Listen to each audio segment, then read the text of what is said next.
The purpose of self-inquiry is for you to discover, that there is nothing to find. The purpose of self-inquiry, and self-inquiry means that you are practicing this practice of asking, who am I, or what am I? Okay? And that practice was given by Ramana Maharshi. That was his practice. When he first started to teach, he didn't speak. People would come and just sit with him. And there were people who came and sat in his presence, and just sitting with him, they woke up. Just in the presence of an awake being, they woke up. That wasn't the majority, right? So the ones who didn't wake up, said to him, can you give us something besides just silence? And so he said, yes, what I can give you is this practice of self-inquiry, to ask, to make a committed effort to get the question answered, who or what am I? To just keep looking. And the purpose of self-inquiry is to discover nothing. If you're asking the question, who or what am I, and the place you're looking to get the answers is thinking, that ain't going to happen, right? So the process is a process of having you end up giving up trying to think the answer. And when you give up trying to think the answer, you arrive at nothing. Now that nothing that you arrive at is not the word nothing. The word nothing is a concept. The nothing you arrive at is the experience of what it is that you are, that cannot be spoken. So that's the process. The process is the process of negation. You could actually say, and they do in a lot of the Indian teachings, in the process of looking for an answer to the question, and you're looking at the mind to answer the question, who or what am I, right? And whatever the mind produces, you say, you look at that and you say, not that, not this, that. You know what neti is? Yeah, that's what you're doing, is you're saying, not that. It's not, I'm not that, I'm not that, not that, not that, until you run out of thoughts that could answer the question. Answer is not a thought. The answer is not something that you can conceive of.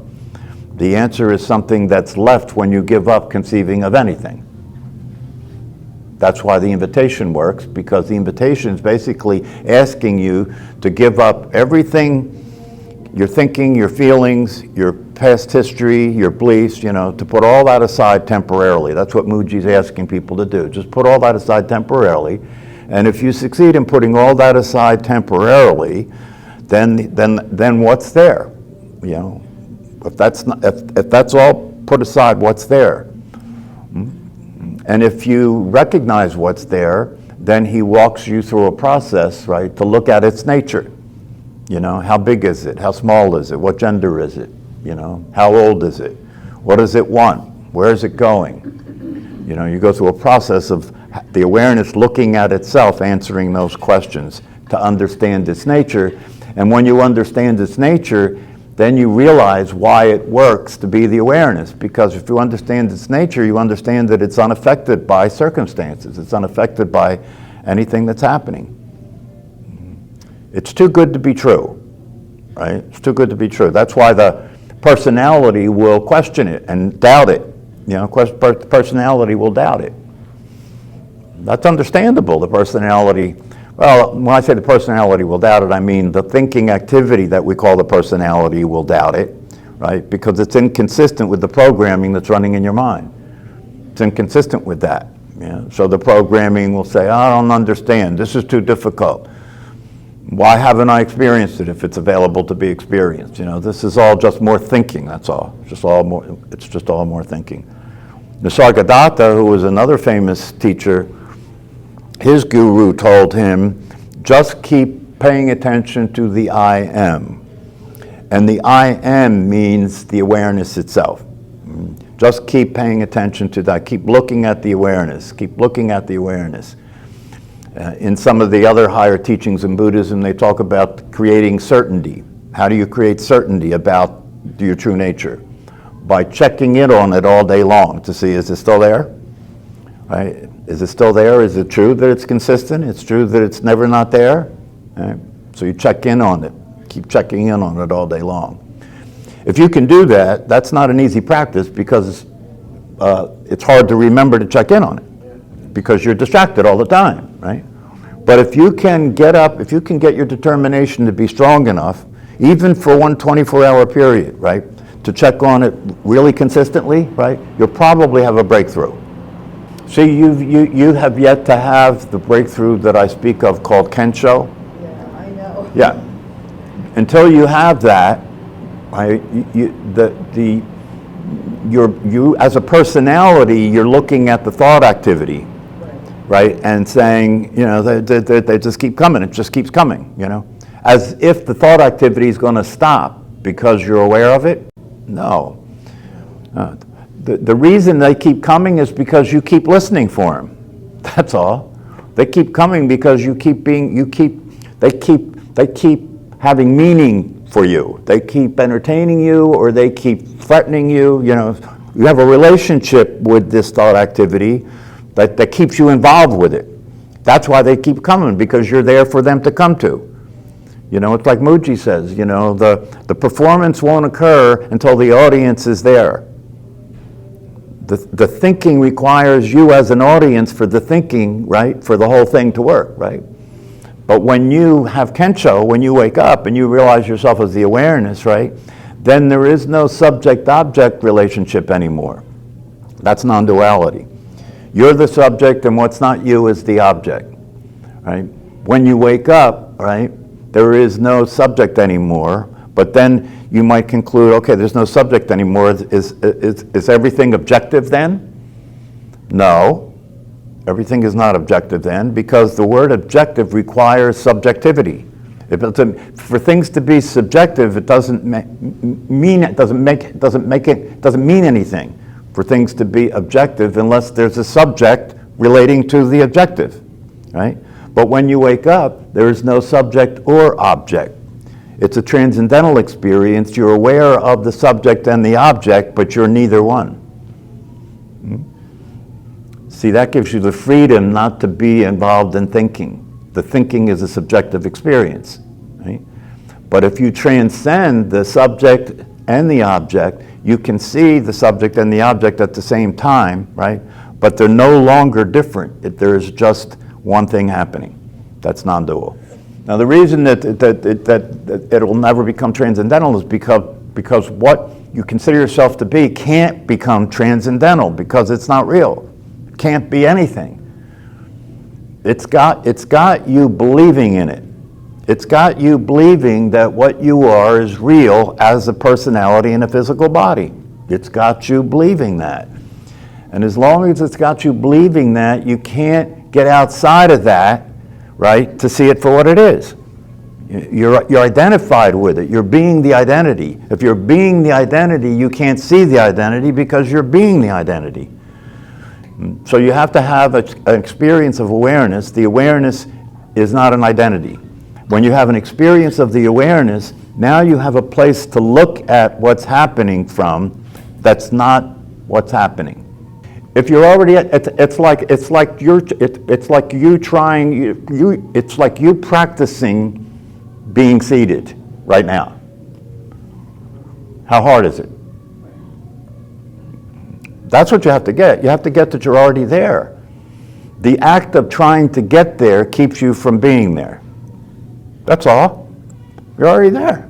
That's why they say in these teachings, you know, just relax and let yourself notice what's so.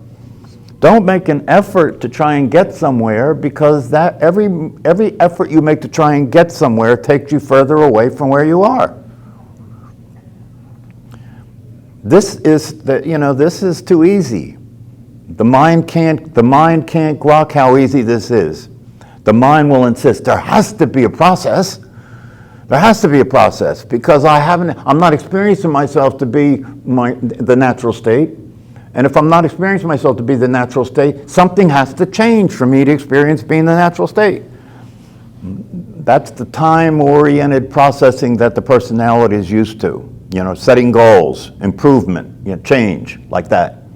But this doesn't work that way. This is already the case. You can't get where you already are. At some point, you have to just allow yourself to relax and notice that you are where you already are. You are the awareness. You've always been the awareness, and you have never been the personality. You've never been the personality. The personality is a thought process. Personality is not alive. The personality doesn't literally exist. It can't experience anything. The experience the personality thinks it's having is the awareness, right? It's the awareness that's having the experience because the awareness is real, right? And then the thought activity turns that real experience into a personality that's thinking and doing and all the rest of it. The data is your past experience, and the process of that data is survival. That's why you can't get anywhere. You can't get any real place from it because it's a program that's running, and the intention of the program is based on the mind-body organism's survival. It's a program that works in terms of continuing to keep the body alive, right?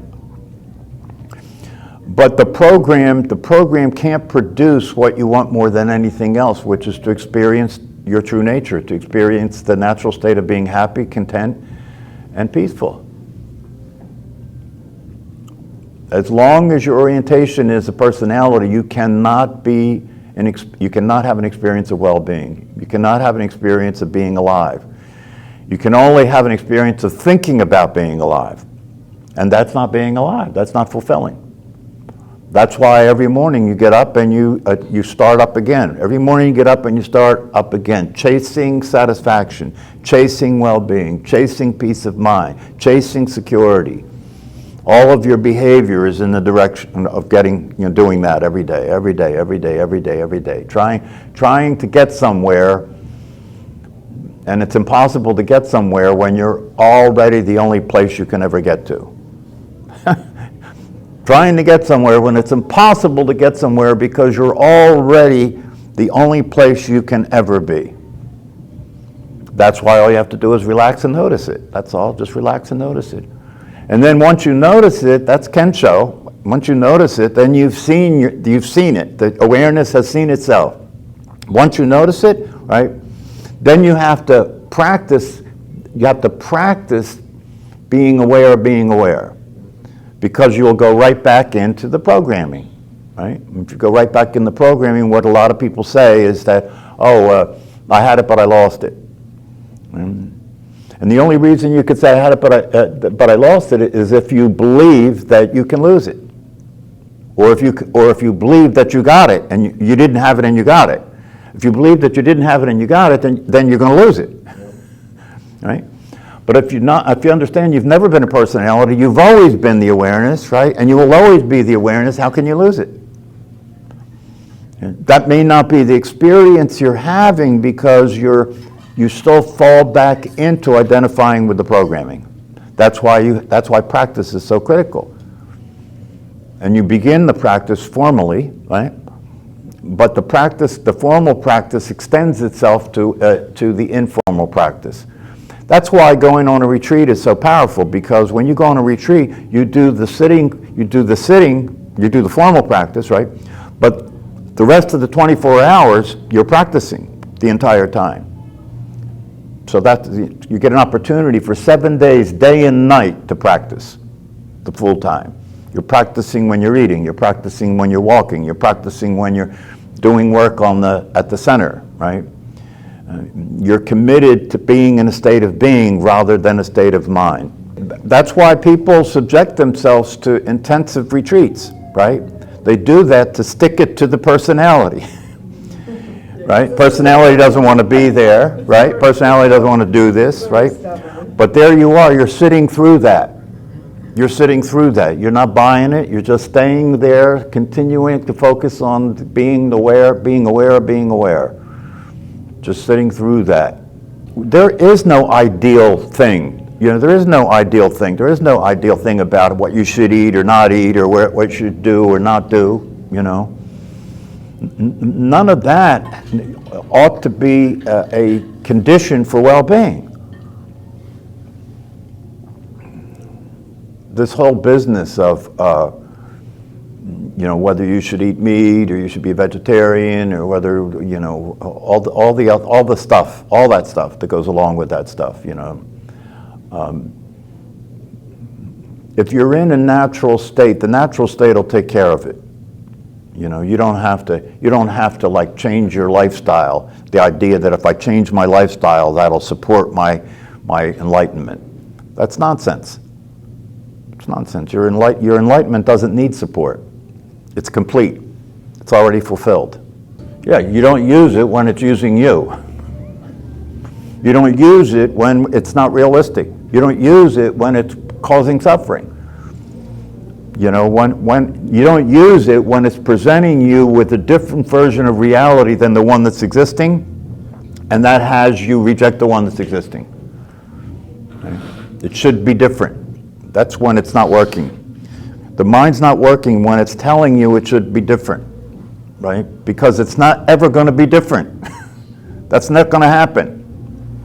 That's what David Radin says, Stop having the idea, stop allowing yourself to entertain the idea that reality should be different than it is.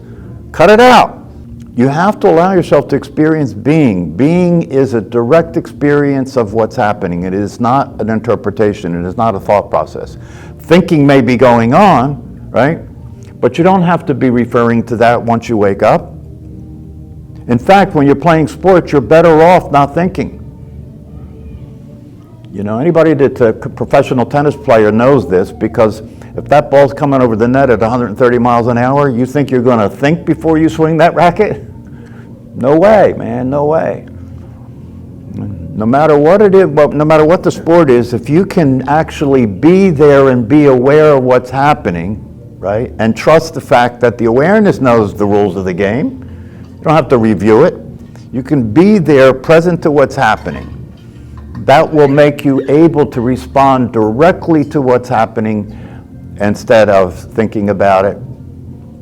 By the time you think about it, the ball's gone, the ball's already passed. Well, you can't go in a different direction without being satisfied with the way things are right now. Where are you going to start from? You can't go anywhere unless you start from where you are. So it's like one of my clients I was talking to the other day. He's got a weight problem, right? And he said, I finally realized that if I have to wait until I lose this weight to be happy, that's not going to work. Because in my dissatisfaction, I eat. Right? That's how it works. That's how it works.